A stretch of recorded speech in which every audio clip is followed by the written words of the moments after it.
Shrimad Bhagavatam class 105. നമ്മളിന്ന് സ്കന്ധം 5 12ാമത്തെ അധ്യായമാണ് നോക്കുന്നത്. രഘുഗണൻ്റെ സന്ദേഹ നിവൃത്തിയാണ്. അപ്പോൾ ഈ രാജാവ് ആത്മതത്വം ഉപദേശിക്കാൻ പറഞ്ഞപ്പോൾ പറഞ്ഞ കാര്യങ്ങളെല്ലാം അദ്ദേഹം കേട്ടു. പക്ഷേ ചില കാര്യങ്ങളിൽ അദ്ദേഹം ചില സംശയങ്ങളുണ്ടായി.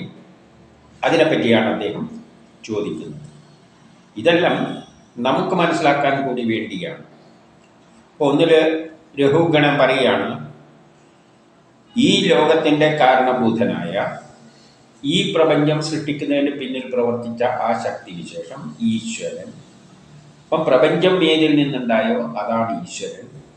ആ ശക്തിക്കൊരു പ്രപഞ്ചം ഉണ്ടാക്കണമെന്ന് തോന്നി, അതുകൊണ്ട് പ്രപഞ്ചം ഉണ്ടായി. അപ്പോൾ ഈ ലോകത്തിൻ്റെ കാരണഭൂതമായ ഈശ്വരൻ്റെ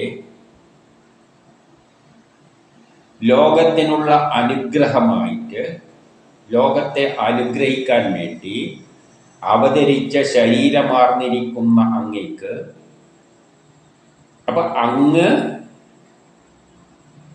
ആ ശക്തി തന്നെയാണ് ഈ ശരീരം സ്വീകരിച്ചു വന്നിരിക്കുന്നത്. അപ്പം ആ ശരീരം സ്വീകരിച്ചു വന്നിരിക്കുന്ന അങ്ങേക്ക് നമസ്കാരം. അപ്പം അങ്ങ് യഥാർത്ഥത്തിൽ ആ ഈശ്വരൻ തന്നെയാണ് അങ്ങയുടെ ശരീരമായി ശരീരം സ്വീകരിച്ചുകൊണ്ട് വന്നിരിക്കുന്നത്. അങ്ങനെയുള്ള അങ്ങേക്ക് നമസ്കാരം.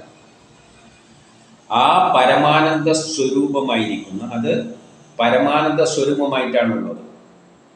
അപ്പം ആ ശരീരത്തെ നമ്മൾ വെറും ബ്രഹ്മത്തിൽ ലയിച്ച ബ്രഹ്മത്തിൻ്റെ അംശമായ പരമാനന്ദ സ്വരൂപമായിട്ട് കാണണം.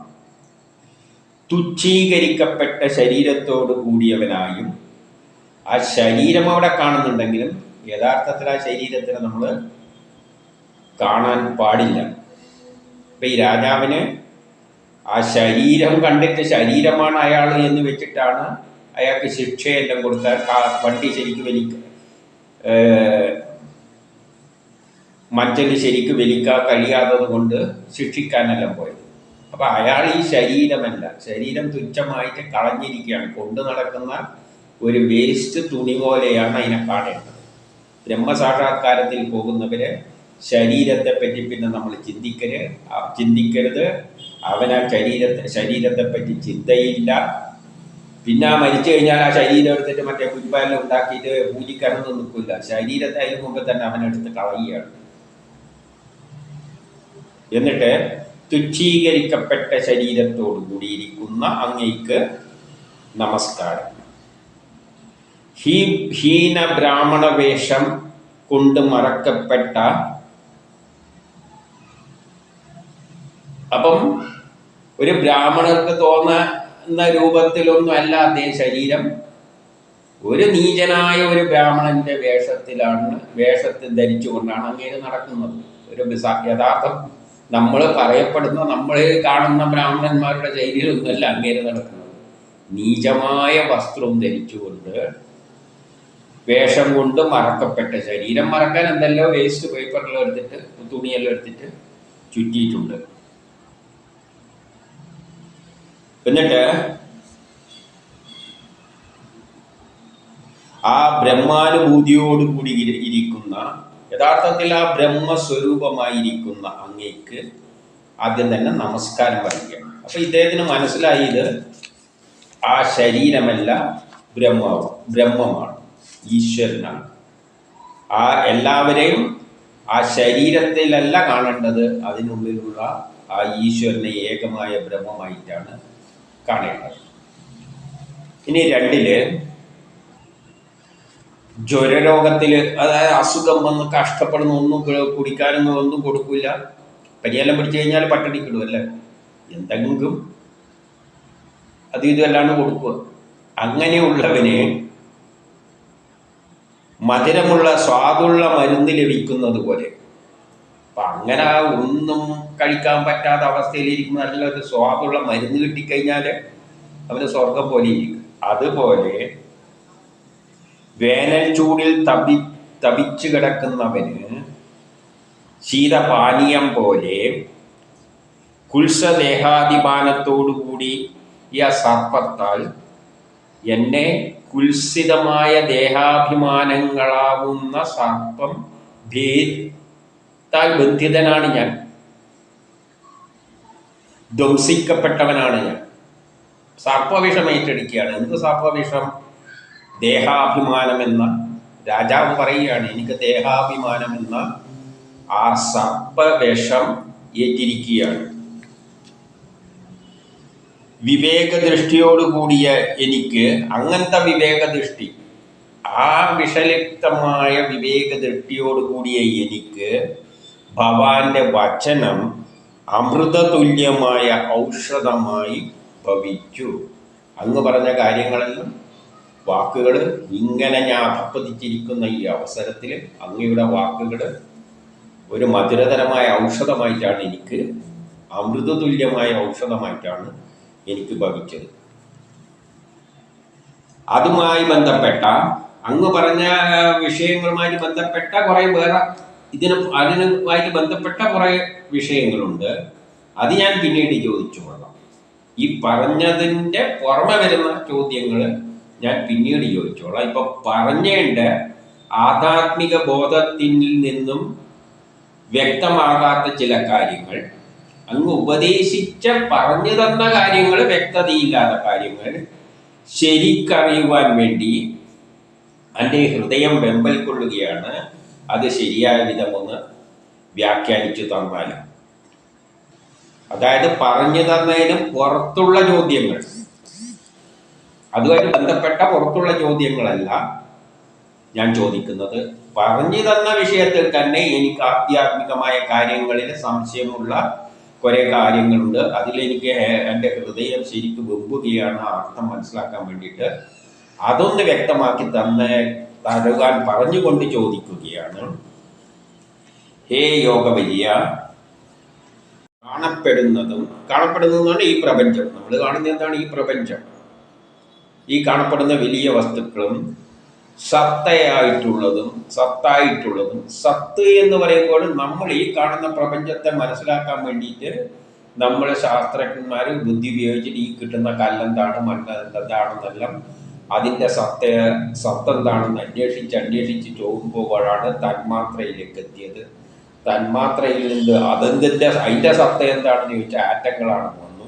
ആറ്റങ്ങളുടെ സത്ത എന്താണെന്ന് ചോദിച്ചാൽ അതിൻ്റെ അകത്തേക്ക് സൂക്ഷ്മമായിട്ട് പോകുമ്പോൾ ഇലക്ട്രോൺ, പ്രോട്ടോൺ എന്നീ കണങ്ങൾ അങ്ങനെ അങ്ങോട്ട് പോകുമ്പോൾ ആ സത്വം വ്യവഹാരത്തിന് കാരണമായിട്ടുള്ളതുമായ ഇവിടെ സംഭവിക്കുന്ന സംഭവവികാസങ്ങൾ, ഈ ഭൂമിയിൽ മനുഷ്യര് കൊണ്ട് എന്തെല്ലോ ചെയ്യുന്നു, ജീവജാലങ്ങൾ എന്തെല്ലോ ചെയ്യുന്നു, പ്രപഞ്ചത്തിൽ എന്തെല്ലോ സംഭവിക്കുന്നു, ഇങ്ങനെയുള്ള വ്യവഹാരത്തിന് കാരണമായിട്ടുള്ള, അതിന് കാരണങ്ങളായിട്ട് എന്തോ ക്രിയകൾ ഇവിടെ നടക്കുന്നുണ്ട്.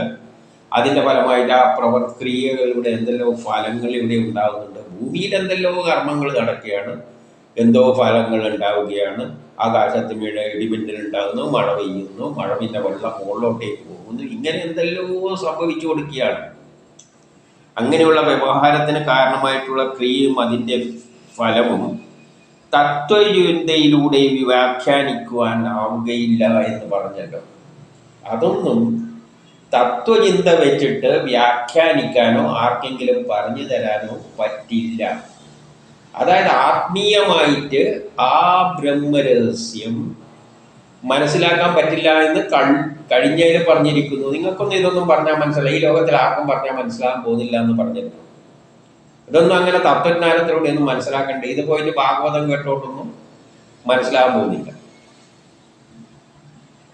അതിനൊരു പ്രത്യേക ഗുണം വേണം, അത് പിന്നെ പറയും. അതൊന്നും, അതുകൊണ്ടാണ് എല്ലാവരും ആത്മീയം വ്യാഖ്യാനിച്ച് അങ്ങനെ നടക്കും. പലവരും വ്യാഖ്യാനം നടക്കും, അത് കേൾക്കാൻ പോകും.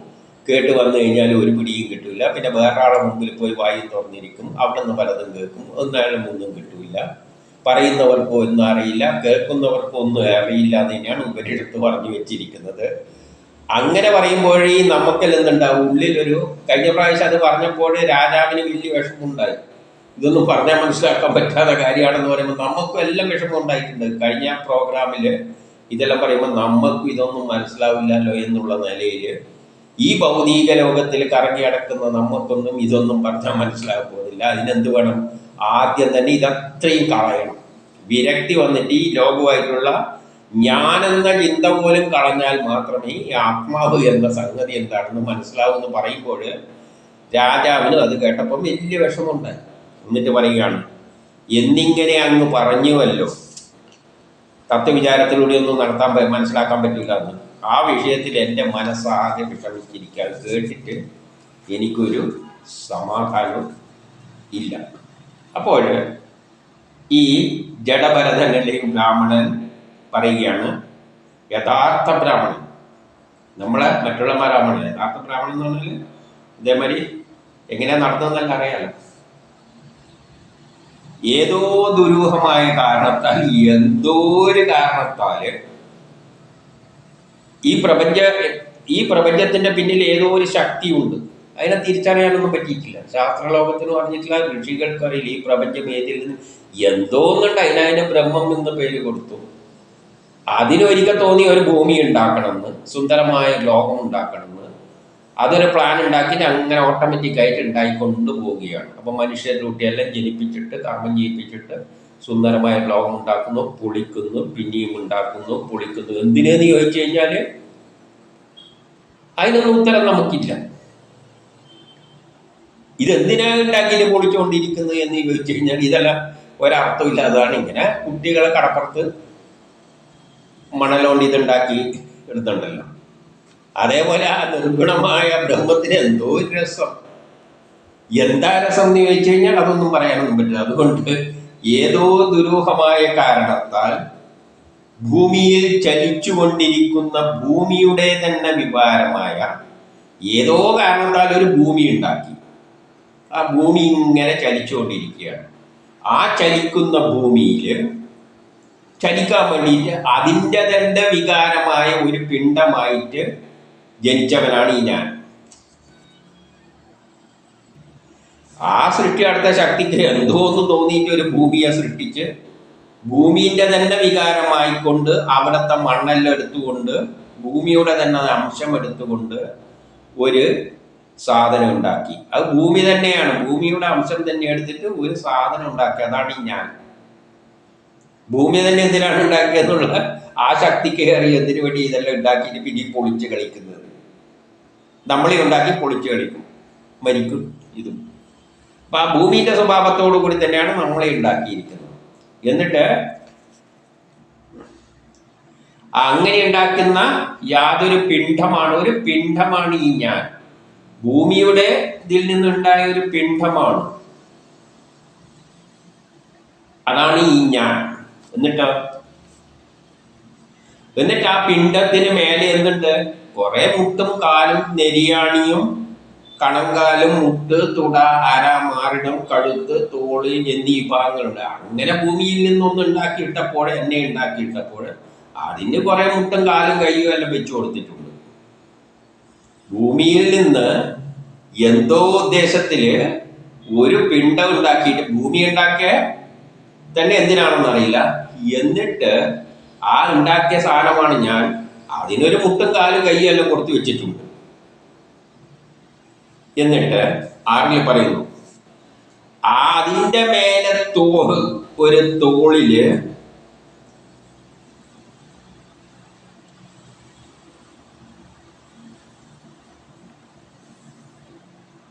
അപ്പൊ അങ്ങനെ തീർത്ത എൻ്റെ തോളില് ഒരു മരത്തടിയിൽ തീർത്ത പല്ലക്ക് കയറ്റി വെച്ചിട്ട് സവീരരാജൻ എന്നിങ്ങനെ വ്യവഹാരം മാത്രമുള്ള മൺകട്ടയെ ഇരിക്കുന്നു.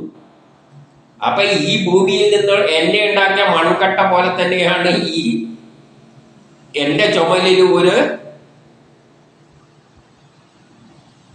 മഞ്ചവും കയറ്റി പല്ലക്കും കയറ്റി വെച്ചിട്ട് അതിൻ്റെ അകത്ത് ഒരു മൺകട്ടയെ ഇതേമാതിരി ഉണ്ടാക്കി വെച്ചിട്ടുണ്ട്. അതാണ് അങ്ങ്.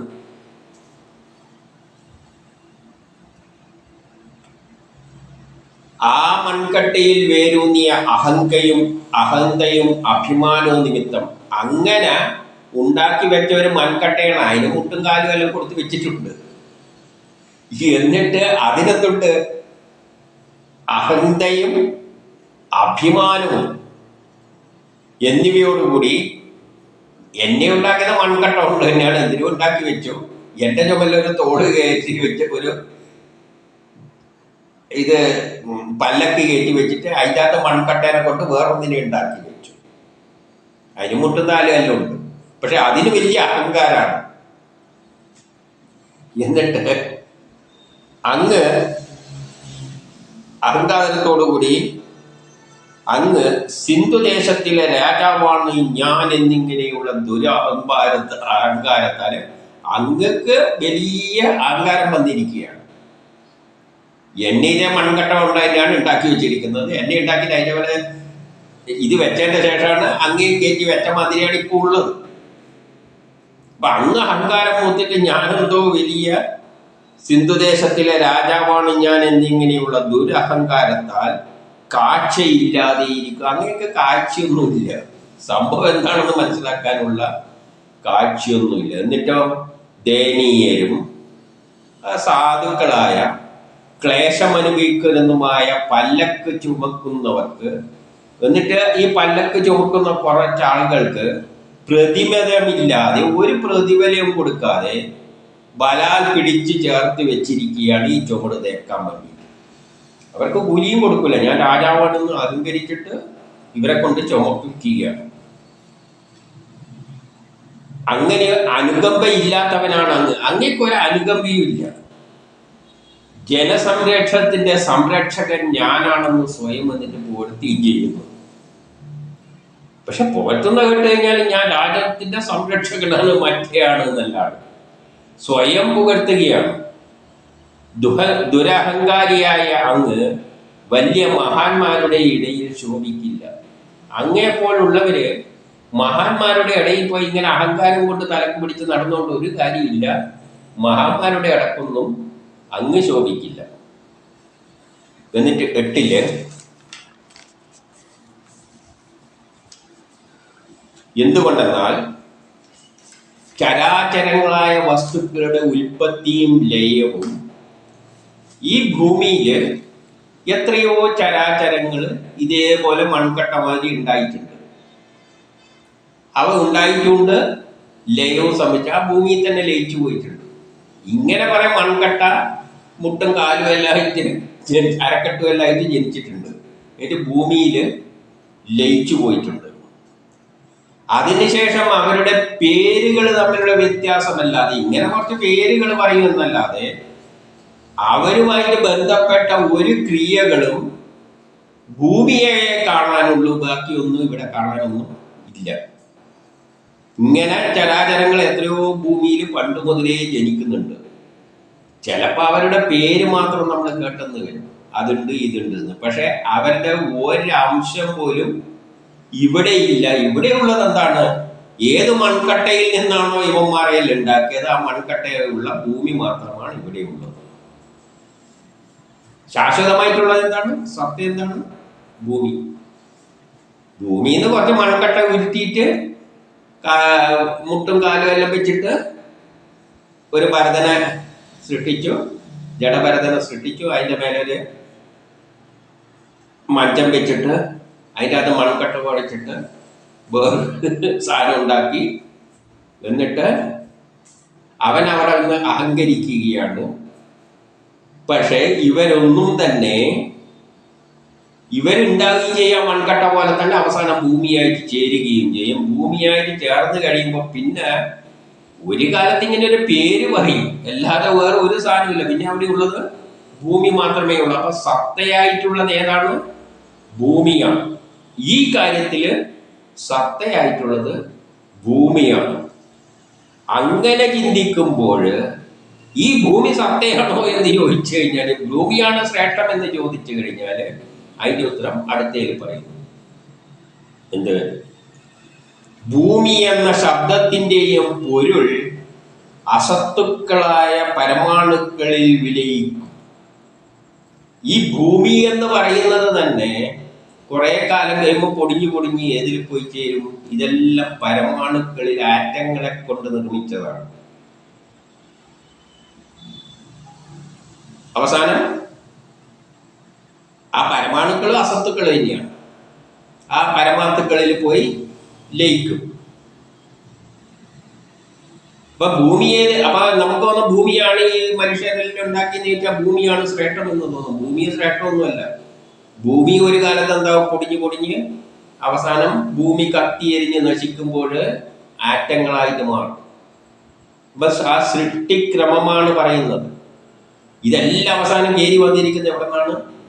ആദ്യം ഏതിൽ നിന്നുണ്ടായ? ബ്രഹ്മത്തിൽ നിന്നാണ്. ബ്രഹ്മത്തിൽ നിന്ന് കണങ്ങളുണ്ടായി, കണങ്ങളിൽ നിന്ന് കുറെ ആറ്റങ്ങൾ ഉണ്ടായി, തന്മാത്രകൾ ഉണ്ടായി, ഭൂമി ഉണ്ടായി. ഭൂമിയിൽ നിന്ന് കുറച്ച് മണ്ണ് എടുത്തിട്ട് എന്തെല്ലോ ചേർത്തിട്ട് ഈ ജഡഭരതനെ സൃഷ്ടിച്ചു. അവന്റെ മേലെ ഒരു കമ്പും വെച്ചു കൊടുത്തതിന് അതിന്റെ മേലെ വേറൊരു മണ്ണ് കുഴച്ചിട്ട് ഒരു സാധനം ഉണ്ടാക്കി. ഇതൊന്നും ശാശ്വതമല്ല. ഭൂമിയിൽ നിന്ന് ഭൂമിയെ ശാശ്വതമായിട്ട്, ആ ഭൂമിയാണോ എന്ന് ചോദിച്ചു കഴിഞ്ഞാൽ അതുമല്ല, അതിന്റെ പരമാണുക്കളാണ് ശാശ്വതം.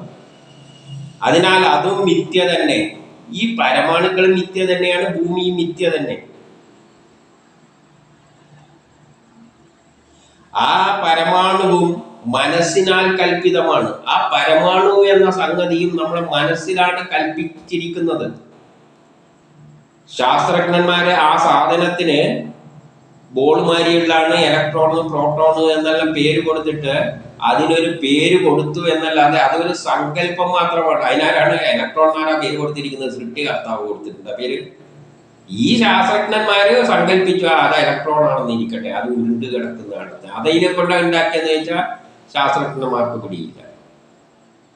അപ്പൊ അതിനെപ്പറ്റി അവർക്ക് പിടിയില്ല. ഇലക്ട്രോൺ ഇതിനെ കൊണ്ടാണ് ഉണ്ടാക്കിയിരിക്കുന്നത്. ആ പേര് തന്നെ നമ്മളെ സങ്കല്പത്തിൽ ഇരിക്കട്ടെ, അതിനൊരു ഇലക്ട്രോൺ എന്ന പേര്, മറ്റേതിന് പ്രോട്ടോൺ എന്ന് ഇരിക്കട്ടെ എന്ന് പറഞ്ഞാൽ ഈ പേര് പോലും സങ്കല്പത്തിൽ നിന്ന് വന്നതാണ്. യഥാർത്ഥത്തില് സൃഷ്ടികർത്താവെന്നും അതിന് പേരും കൊടുത്തിട്ടല്ല ഈ ബ്രഹ്മം എന്ന് പറയുന്നതിന് പോലും നമ്മൾ കൊടുത്ത പേരാണ്. ആ ഈശ്വരൻ, അതിന് രൂപവും ഭാവവും ഇല്ല, അതിനെ തിരിച്ചറിയാൻ പറ്റൂല. പിന്നെ അതിനെങ്ങനെയാ നമ്മൾ പേര് കൊടുക്കുക?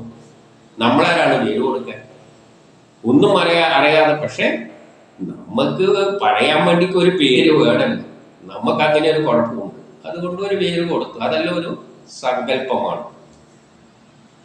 സ്ഥൂലമായി ഇവയുടെ സമൂഹമായി കൽപ്പിക്കപ്പെട്ടു. ഈ ഭൂമി എന്നത്, ഈ സ്ഥൂലമായ ഭൂമി സൂക്ഷ്മമായ ഇത്തരം കണങ്ങൾ കൂടിച്ചേർന്നിട്ടാണ് ഉണ്ടായത് എന്ന് നമ്മൾ സങ്കല്പിക്കുന്നു. ശാസ്ത്രജ്ഞന്മാര് സങ്കല്പിക്കുകയാണ് ഭൂമി ഉണ്ടായിരിക്കുന്ന തന്മാത്രകളെ കൊണ്ടാണ്, തന്മാത്രകളെ കണങ്ങളെ കൊണ്ടാണ്. കണങ്ങൾ അതിനെ കൊണ്ടാണെന്ന് ചോദിച്ചാൽ ഒരു പിടിയില്ല. കണം എങ്ങനെയാണ് ഉള്ളത് എന്ന് ചോദിച്ചാൽ ഒരു പിടിയില്ല. ഈ കണങ്ങൾ എവിടെ നിന്ന് വന്നു എന്ന് ചോദിച്ചു കഴിഞ്ഞാൽ യുക്തിവാദികൾ പറയാം അങ്ങനെ ചോദിച്ചു മുന്നോട്ട് വെക്കാൻ അങ്ങ് ചോദിച്ചു പോകേണ്ടി വരും. അതുകൊണ്ട് ചോദിക്കാതെ പായി കൂട്ടിയിരിക്കുന്നതാണ് നല്ലത് പറയുന്നത് പോലെ. കണ ഇതിലുണ്ടാക്കി, വസ്തു എന്നുണ്ടാക്കി ആറ്റങ്ങളെ കൊണ്ട്, ആറ്റയിനെ ഉണ്ടാക്കി കണങ്ങളെ കൊണ്ട്, കണങ്ങൾ ഇതിലുണ്ടാക്കി ഊർജം കൊണ്ട്, ഊർജം ഇതിനെ കൊണ്ടുണ്ടാക്കി. ഇങ്ങനെല്ലാം ചോദിച്ചു കഴിഞ്ഞാൽ യുക്തിവാദികൾ പറയുന്നതല്ലേ. അങ്ങനെ ചോദിക്കുകയാണെങ്കിൽ അങ്ങനെ ചോദിച്ചു പോകാൻ പറ്റുമോ? അതൊന്നും പറ്റൂല.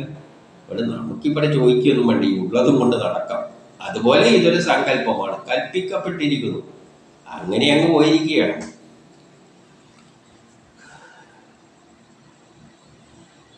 ഇപ്രകാരം 10 സൂക്ഷ്മവും സ്ഥൂലവും ദീർഘവും ചെറുതും വലുതും കാരണവും കാര്യവും ചേതനയും ജഡവും മറ്റുമായി ഉണ്ടായ ദ്വൈത പ്രപഞ്ചം, അതായത് ദ്വയമായിട്ട് ഈ പ്രപഞ്ചം ഉണ്ടായിട്ടുണ്ട്. ചേതനയുണ്ട്, അചേതനയുണ്ട്. എന്തുണ്ട്? സ്ഥൂലമാണെങ്കിൽ സൂക്ഷ്മമുണ്ട്, ദീർഘമാണെങ്കിൽ ചെറുതാണെങ്കിൽ വലുത്. ഇങ്ങനെയെല്ലാം ദ്വയമായിട്ടുള്ള ജഡവും മറ്റുമായി ഉണ്ടായ ദ്വൈത പ്രപഞ്ചം ദ്രവ്യം, സ്വഭാവം, കാലം, കർമ്മം എന്നീ പേരുകളിൽ അറിയപ്പെട്ട മായയാൽ കൽപ്പിതമാണ്. ഇതെല്ലാം മായയാൽ കൽപ്പിതമാണ്. ഏതെല്ലാം? ഈ ചെറുത് വലുത് എന്നെല്ലാം പറയുന്നത് മായയാൽ കൽപ്പിതമാണ്. ഈ ചെറുത് എന്ന് പറഞ്ഞു കഴിഞ്ഞാൽ എന്താ അർത്ഥമുള്ളത്? നമ്മളിപ്പോ ഒരു ചെറിയ ബിസ്ക്കറ്റിന്റെ കഷ്ണം കയ്യിൽ നിന്ന് വീണുപോയി, ഭയങ്കര സൂക്ഷ്മമായിട്ട് നോക്കിയാലേ അത് കാണാൻ പറ്റും. അപ്പൊ അത് നമ്മളെന്ത് പറയുക? ചെറുതാണെന്ന് പറയും. എന്നാൽ അതിലേ പോകുന്ന ഒരു ഉറുമ്പിനാണെങ്കിൽ അതുപോലെ ഇതൊരു വലിയ മലമാതിരിയുള്ള പലഹാരം അവിടെ കിടക്കുന്നതെന്ന് പറയും. ഉറുമ്പ് പറയാ അത് ഭയങ്കര വലുതാണ്. അപ്പൊ ഈ ചെറുത് വലുത് എന്ന് പറയുന്നത് എന്താണ്? അതെല്ലാം ഒരു സങ്കല്പം മാത്രമാണ്. നമ്മളെ സംബന്ധിച്ചിടത്തോളം ചെറുത് ഇത്രയുള്ളത്, ചെറുത് ഇത്രയുള്ള വലുത്. നമ്മൾ തറയിൽ കാണുന്ന ഒരു വെള്ളത്തിന്റെ തുള്ളി എന്ന് പറയുന്നത് നമുക്ക് ചെറുതാണ്. പക്ഷെ അതിലേ പോകുന്ന ഒരു ഉറുമ്പിന് അതൊരു വലിയ തടാകമാണ്. അപ്പൊ ഉറുമ്പുകളാണ് വേദങ്ങൾ എഴുതിയിരുന്നെങ്കിൽ അവർ പറയും വലിയൊരു തടാകം ഇവിടെ എല്ലാം ഉണ്ട് എന്ന് പറയും. നമ്മളാകുമ്പോൾ എഴുതുമ്പോൾ, ശാസ്ത്രങ്ങൾ എഴുതുമ്പോൾ പറയും ഒരു വെള്ളത്തുള്ളി, ചെറിയൊരു തുള്ളി അവിടെ കിടക്കുന്നു എന്ന് പറയും. അപ്പം ചെറുത് വലുത്, നല്ലത് മോശം. ഈ നല്ലത് മോശം എന്ന് പറയുന്നതൊന്നും എനിക്ക് നല്ലതായിട്ട് തോന്നുമ്പോൾ ചിലവർക്ക് എന്തായിട്ട് തോന്നുകയാണ്? മോശമായിട്ട് തോന്നുകയാണ്. ഞാൻ ഒരു സാധനം രുചിച്ചിട്ട് പറയും അയ്യേ ഇത് കൊള്ളൂല എന്ന് പറയും. വേറെ രുചിച്ചിട്ട് എന്തൊരു ടേസ്റ്റാണെന്ന് പറയും. നമ്മൾ കണ്ടിട്ടില്ലേ, നമ്മൾ തിന്നുന്ന സാധനങ്ങളൊന്നുമല്ല കുട്ടികൾക്ക് ഇഷ്ടം. കുട്ടികൾക്ക് വേറെ വല്ലതുമല്ല. നമ്മൾ നിർബന്ധിച്ച് അവരെ കൊണ്ട് ആരും വേണ്ട, ആരും അതൊന്നുമല്ല, അവർക്ക് അതേ കിട്ടിയാൽ പറ്റും. അപ്പൊ ഓരോ ആൾക്കും നല്ലത് മോശം എന്ന് പറയുന്നതിന് എന്താ അർത്ഥമുള്ളത്? ഒരു അർത്ഥവുമില്ല. ഇതെല്ലാം ഓരോ സങ്കല്പങ്ങളാണ്, അല്ലാതെ അതൊന്നും സത്യമായിട്ട് എടുക്കാൻ പറ്റൂല. നമ്മളിപ്പോ ഒരു പൂവിനെ കാണുന്നു, ഒരു ചോന്ന പൂവിനെ കാണുന്നത് നമ്മളതിനെ ചോപ്പ് എന്ന് പറയുന്നുണ്ടെങ്കിൽ വേറൊരാൾ കാണുമ്പോൾ അത് അതേ നിറത്തിലാണ്, നമ്മൾ കാണുന്ന അതേ നിറത്തിലാണ് അയാൾ കാണുന്നു എന്നുള്ളതിന് എന്താ ഉറപ്പ്? അങ്ങനെ രണ്ടും ഒരേ നിറത്തിലായിരുന്നുവെങ്കിൽ ഞാൻ അത് കാണുമ്പോൾ പറയാം നല്ല നിറന്ന്, വേറൊരാൾ കാണുമ്പോൾ അയ്യേ അത് കൊള്ളില്ല എന്ന് പറയും. ഈ സാരി എടുക്കാൻ വേണ്ടിയിട്ട് തുണിക്കടയിലെല്ലാം പോകുമ്പോഴും നമ്മൾ നല്ലത് പറയുമ്പോൾ വേറെ കക്ഷി പറയും അയ്യേ അത് തീരെ, നമ്മളൊന്ന് ഇഷ്ടം എന്ന് പറയുമ്പോൾ വേറെ ആൾ പറയും അത് കൊള്ളൂല. സാധനം ഒന്ന് തന്നെയാണ്, പക്ഷെ രണ്ടുപേര് അതിനെ വിലയിരുത്തുന്നത് രണ്ടുപേരല്ല, ഓരോ ആൾക്കാരും പലതരത്തിലാണ് വിലയിരുത്തുന്നത്. അപ്പൊ ഇതെല്ലാം ഓരോരുടെ സങ്കല്പത്തിൽ നിന്നുണ്ടാകുന്നതാണ് ഈ സംഗതി. ഈ ലോകം തന്നെ സങ്കല്പത്തിൽ, മിഥ്യയായ സങ്കല്പത്തില്, അല്ലെ ശാസ്ത്രീയമായിട്ട് എനിക്കൊന്നും പറയാൻ പറ്റില്ല. ഇന്ന നിറം നല്ലതാണ് എന്നൊന്നും ശാസ്ത്രത്തിന് പറയാനും പറ്റില്ല. ശാസ്ത്രം ഈ നിറം, ഇന്ന ചുവപ്പ് നിറം നല്ലതാണെന്ന് പറഞ്ഞു കഴിഞ്ഞാൽ മറ്റുള്ളവർ ഒരു അയ്യേ ഇത്തിരി വൃത്തികെട്ടയുള്ള ശാസ്ത്രത്തിനൊരു ബോധവും എന്ന് പറയും. അതുകൊണ്ട് അങ്ങനെയാണ്, എല്ലാം കൽപ്പിതമാണ്. ഇനി 11 പരിശുദ്ധവും ഏകരൂപവും അന്തർബാഹ്യഭാഗങ്ങൾ ഇല്ലാത്തതുമായ വ്യാപകവും അന്തർമുഖവും നിർവികാരവുമായ സത്യം ഭഗവാൻ എന്ന പേരിൽ അറിയപ്പെടുന്ന. അപ്പൊ ഈശ്വരൻ എന്നത് പ്രപഞ്ചം ഏതിൽ നിന്നുണ്ടായോ ഏതോ ഒന്നിൽ നിന്നാണ് കൂടി ചേർന്നിട്ട് ഈ പ്രപഞ്ചമായി മാറിയിരിക്കുന്നത്. ആ സംഗതി പരിശുദ്ധമാണ്, അതാണ് ശുദ്ധമായത്. അത് ഏകമാണ്, ഏതോ ഒരു ഏകമായ ഒന്നിൽ നിന്നാണ് അത് ഉണ്ടായിരിക്കുന്നത്. അതിന് അകവും കുറവും ഒന്നുമില്ല, രൂപവും ഭാവവും ഒന്നുമില്ല, എല്ലായിടവും വ്യാപിച്ചിരിക്കുന്നതാണ്. അന്തർമുഖമാണ്, നമുക്ക് അതിനൊന്നും കാണാൻ, അതിൻ്റെ മുഖം എങ്ങനെയാണെന്ന് ഒന്നും കാണാൻ പറ്റില്ല. അതിന് ഒരു വിചാരങ്ങളും ഇല്ല. അങ്ങനെ എന്തോന്നുണ്ട്. ആ സത്യത്തെ ഭഗവാൻ എന്ന പേരിൽ അറിയപ്പെടുന്നു. അതിനെ ജ്ഞാനികൾ വാസുദേവൻ എന്ന് പേര് വിളിക്കുന്നു.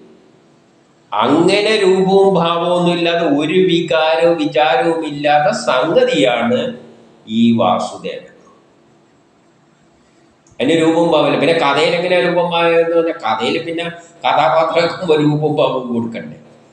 ഇല്ല, രൂപവും ഭാവം ഇല്ലാതെ വെച്ചുകൊണ്ട് എങ്ങനെയാണ് പറയുക? കഥയിൽ അവതരിപ്പിക്കുക. രൂപവും ഭാവം ഇല്ലാതെ ഒരാൾ മുമ്പിൽ വന്ന് നിന്നിട്ട് ഇത് വാസുദേവനാണെന്ന് പറഞ്ഞു കഴിഞ്ഞാൽ നമ്മൾ നോക്കുമ്പോൾ സിനിമയിൽ ഇതാ വാസുദേവൻ മുമ്പിൽ വെക്കുന്നു. രൂപവും ഭാവവും ഇല്ലാതുകൊണ്ട് നമ്മൾ ഷേപ്പ് ഒന്നും കൊടുത്തിട്ടില്ല, ആളെയൊന്നും ആക്കിയിട്ടില്ല, ഇത് മുമ്പിലുണ്ട്, നിങ്ങൾ സങ്കല്പിച്ചോണം എന്ന് പറഞ്ഞാൽ കാര്യം നടക്കും.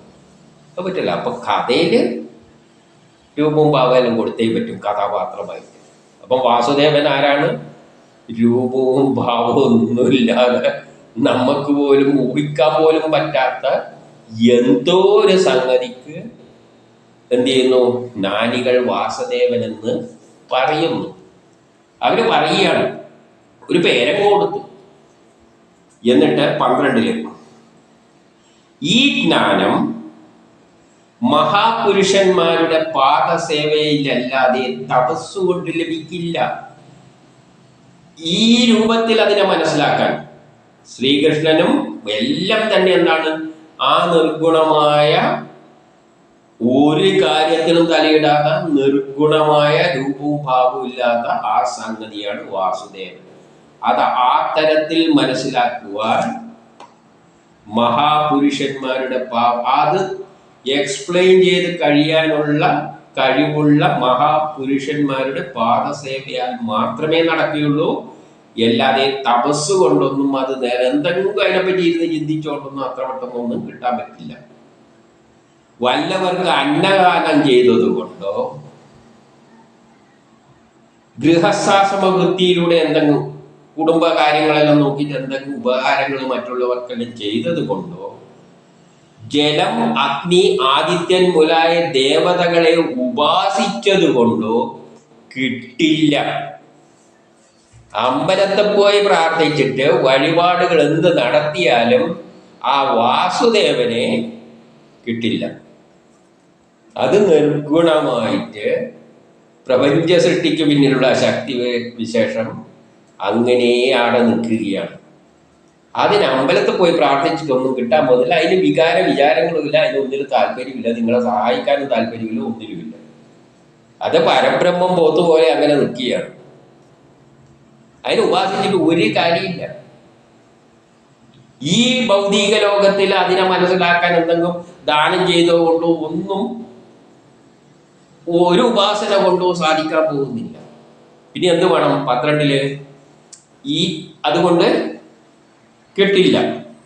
13 അതുകൊണ്ട് മഹാപുരുഷന്മാരുടെ സന്നിധിയിൽ ഇത് പറഞ്ഞു തരാൻ താല്പര്യമുള്ള കഴിവുള്ള വ്യക്തികളുടെ അടുത്ത് പോയി സാംസ്കാരിക കഥകൾക്ക് വിഘ്നമുണ്ടാക്കുന്ന നമ്മുടെ സംസ്കാരത്തിലുണ്ടാകുന്ന കഥകൾക്ക് വിഘ്നമുണ്ടാക്കുന്ന ഭഗവാന്റെ ഗുണഗണങ്ങൾ അടങ്ങിയ കഥകൾ അവിടെ പറഞ്ഞുകൊണ്ടിരിക്കുന്നുണ്ട്. മഹാത്മാര് ഇങ്ങനെ വേദങ്ങളെ എടുത്തുകൊണ്ട് പുരാണങ്ങളെ എടുത്തുകൊണ്ട് ആ ലീലകൾ മുഴുവൻ വ്യാഖ്യാനിക്കുന്നുണ്ട്. ഭാഗവതത്തിൽ പറഞ്ഞ കാര്യങ്ങൾ അതേപോലെ വരിവെച്ച് അതേപോലെ വ്യാഖ്യാനിക്കുന്നവരടുത്ത് പോയി ഇരുന്നിട്ട് കേൾക്കണം. അല്ലാതെ ഭാഗവതം എടുത്തിട്ടിട്ട് കൃഷ്ണ കൃഷ്ണ രാധേ രാധേ എന്നെല്ലാം വിളിച്ചുകൊണ്ടിരുന്നു കഴിഞ്ഞാൽ ആ ശക്തിയെ അടുത്ത് പോലും പോകാൻ പറ്റില്ല. ഒരു പിടിയും കിട്ടാൻ പോകുന്നില്ല. നമ്മളെ പ്രഭാഷണത്തിൽ ഭാഗവതം എന്ന് പറഞ്ഞാൽ രാധേ രാധേ കൃഷ്ണ കൃഷ്ണ, ആദ്യം തൊട്ട് അവസാനം വരെ കൃഷ്ണനാണ്. ഒരു കൃഷ്ണന്റെ കല്യാണം വെച്ചുകൊണ്ട് പിന്നെ ഒരു കുട്ടിക്കാലത്തുള്ള ചില കളികളും പിന്നെ രുക്മിണി സ്വയംവര എല്ലാം പറഞ്ഞുകൊണ്ട് ഒരു നമ്മുടെ നാട്ടിലെ കല്യാണങ്ങളെല്ലാം ഉണ്ടല്ലോ, അതുപോലെയുള്ള കുറച്ച് അത് ഇതുമെല്ലായിട്ട് അങ്ങ് പറയുമ്പോൾ കേൾക്കുന്നവർക്ക് ഒരു രസം. നമ്മളെ കല്യാണം വരെ തന്നെ അവിടെ ഈ കല്യാണം എല്ലാം ആക്കിയിട്ട് ഇതാണ് ഭാഗവതം. അപ്പരിപാടി കൊണ്ടൊന്നും ഈ ഭാഗവതത്തിൽ പറഞ്ഞിരിക്കുന്ന ആ ബ്രഹ്മജ്ഞാനം ലഭിക്കില്ല. ശ്രീഹരിയെ മനസ്സിലാക്കാൻ പറ്റില്ല, വാസുദേവനെ മനസ്സിലാക്കാൻ പറ്റില്ല.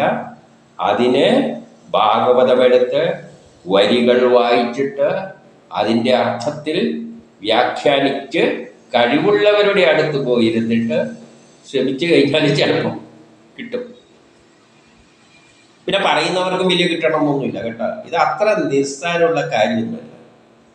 ഈ പറയുന്നവർക്കും കിട്ടിയിട്ടാണോ പറയുന്നത്? ചിലവർ കുറച്ച് നല്ലോണം പറയുമായിരിക്കും.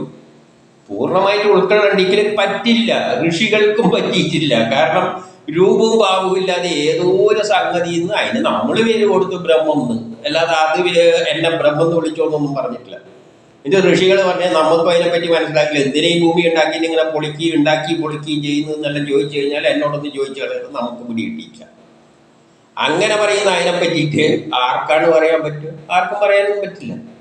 പിന്നെ ഒരു ഏകദേശ വട്ടത്തിലല്ലോ ഒന്ന് പറഞ്ഞ് ഫലിപ്പിക്കാൻ പറ്റും. അപ്പൊ അങ്ങനെയുള്ളവരെടുത്ത് ചെന്നാൽ എന്ത് ചെയ്യിച്ചു, ആ ഭഗവാന്റെ കഥകള് അവിടെ പറഞ്ഞങ്ങനെ കൊണ്ടിരിക്കും. അതിലൂടെ ദിനം തോറും വാസുദേവനെ, ആ വാസുദേവനിൽ തന്നെ മനസ്സ് സേവ അർപ്പിച്ചുകൊണ്ട് നീങ്ങുകയാണെങ്കിൽ മനസ്സ് ചിത്തം എന്തായിത്തീരും? ക്രമത്തില് വിശുദ്ധമായ ചിത്തവൃത്തിയെ പ്രദാനം ചെയ്യും.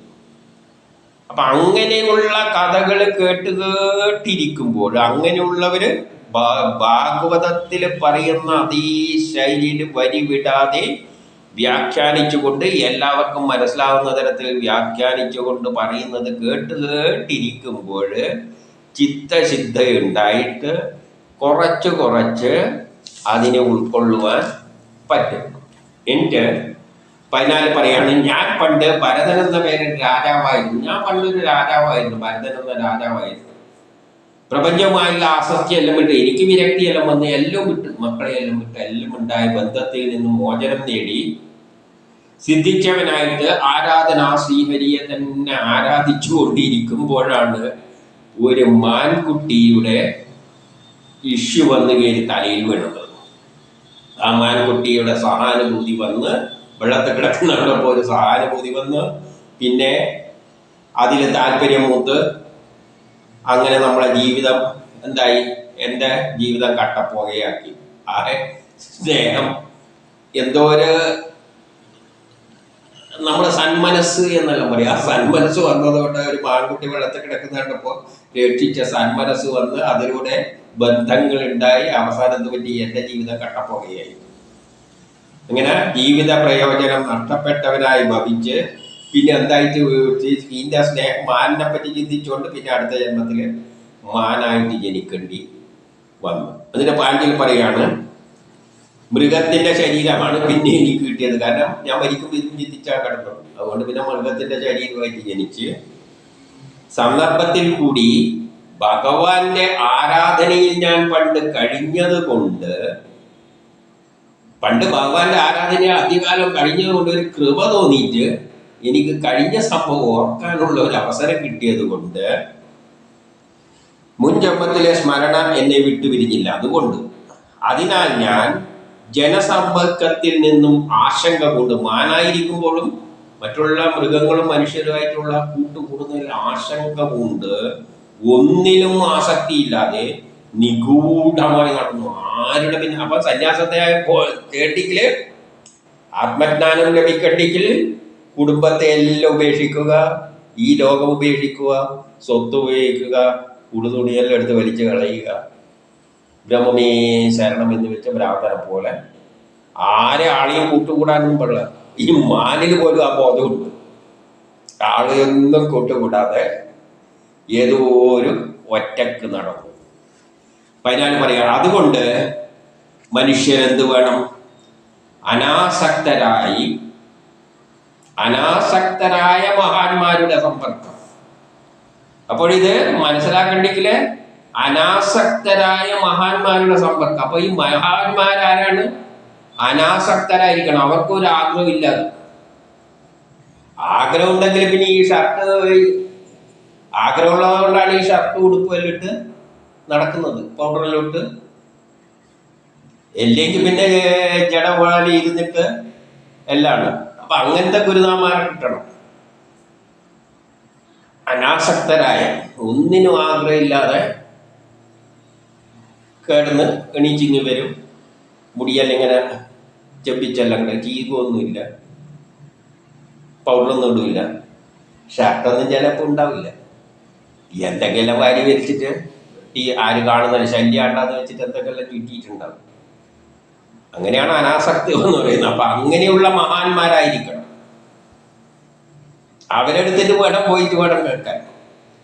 അപ്പൊ അതുകൊണ്ട് മനുഷ്യർ അനാസക്തരായ മഹാന്മാരുടെ സമ്പർക്കം നിമിത്തം ലഭിക്കുന്ന ജ്ഞാന ഖഡ്ഗത്താൽ അങ്ങനെയുള്ള എല്ലാത്തിലും വിരക്തി വന്ന് അങ്ങനെ നടക്കുന്ന ചിലവരെ കണ്ടെത്തിയിട്ട് അവരെ പിന്നാലെ കൂടിക്കൊള്ളണം.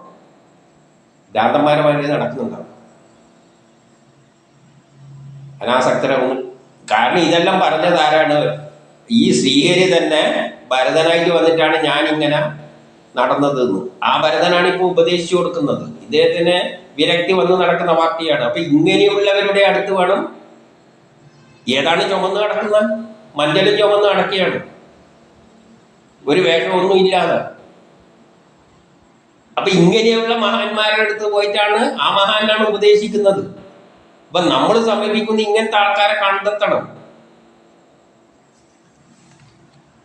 ഈ ഭാഗവതം ഉപദേശിക്കുന്ന തത്വങ്ങൾ ശരിക്കും മനസ്സിലാക്കിയിട്ട് നമ്മൾ അതിന്റെ പിന്നാലെ പോയിട്ടേ കാര്യമുള്ളൂ. അല്ലേ നമ്മളെ സമയവും എല്ലാം വേസ്റ്റ്. അതുകൊണ്ട് അനാസക്തരായ മഹാന്മാരുടെ സമ്പർക്കം നിമിത്തം ലഭിക്കുന്ന ജ്ഞാന ഖഡ്ഗത്താൽ മോഹങ്ങളെ വിച്ഛേദിക്കണം. ഇത് നിങ്ങളെ എല്ലാ ഈ ലോകവുമായിട്ടുള്ള എല്ലാ മോഹങ്ങളെയും എടുത്ത് കളയണം. എന്നിട്ട് സംസാരത്തിന്റെ അപ്പുറത്തെ മറുകരയാകുന്ന ശ്രീഹരിയുടെ ലീലകളുടെ കഥന ഇങ്ങനെ കേട്ടുകൊണ്ടിരിക്കണം. അവരുടെ അടുത്ത് പോയിരുന്നിട്ട് ഈ ശ്രീഹരിയുടെ കഥയിൽ ഇങ്ങനെ പറഞ്ഞു തരും. ഇതേമാതിരി അല്ലാതെ ഭാഗവതത്തില് കൃഷ്ണ കൃഷ്ണ രാധേ രാധേ എന്നുള്ള കഥ കേട്ടിരിക്കാനല്ല പറഞ്ഞത്. ആദ്യം തന്നെ കേട്ടിട്ട് പോയിക്കൊള്ളണം, ഒരു വരി പോലും വിടാതെ. എല്ലായിടത്തും പറയുന്ന ഇതേ സംഗതിയാണ്. ഇത് കേട്ടുകൊണ്ടിരുന്നാൽ ഈ ഭാഗവതം കഴിയുമ്പോഴേക്ക് ചിലപ്പോൾ കേടിയെത്തും, ബ്രഹ്മസാക്ഷാത്കാരത്തിന് എത്തിപ്പോയെന്ന് വരും. അതാണ് ഇവിടെ പറയുന്നത്. ഭാഗവതം അതേപോലെ ഫോളോ ചെയ്ത് കഴിഞ്ഞാൽ അവസാനം ബ്രഹ്മസാക്ഷാത്കാരത്തിലാണ് എത്തിച്ചേരുക. ശ്രീഹരിയുടെ കലകളുടെ കഥനത്തിലും സ്മരണത്താലും ലഭിക്കുന്ന സ്വരൂപ സ്മരണയാൽ മുക്തി പ്രാപിക്കും. സ്വരൂപ സ്മരണയാൽ. അപ്പോഴാണ് എൻ്റെ സ്വരൂപം എന്താണ്? ഞാനാ നിർഗുണമായ ബ്രഹ്മമാണ് ഞാനായി മാറിയത്. അതാണ് എന്നെ കൊണ്ട് ഇതെല്ലാം ചെയ്യിപ്പിക്കുന്നത്. ഞാൻ വെറും ഒരു കമ്പ്യൂട്ടർ മാതിരി അല്ലെങ്കിൽ ഒരു റോബോട്ട് മാതിരി അതെന്നെ കൊണ്ടെല്ലാം ചെയ്യിപ്പിക്കും. അതുകൊണ്ട് എൻ്റെ ജോലി അങ്ങ് ചെയ്ത് കൊടുത്തേക്കുക. എനിക്കതില്ലാതെ ആഗ്രഹങ്ങളുമില്ല, ഒരു ചുക്കുമില്ല. ഈ ഒരു ആറ്റിറ്റ്യൂഡ് കൊണ്ട് നീങ്ങിക്കഴിഞ്ഞാൽ മോശം ലഭിക്കും.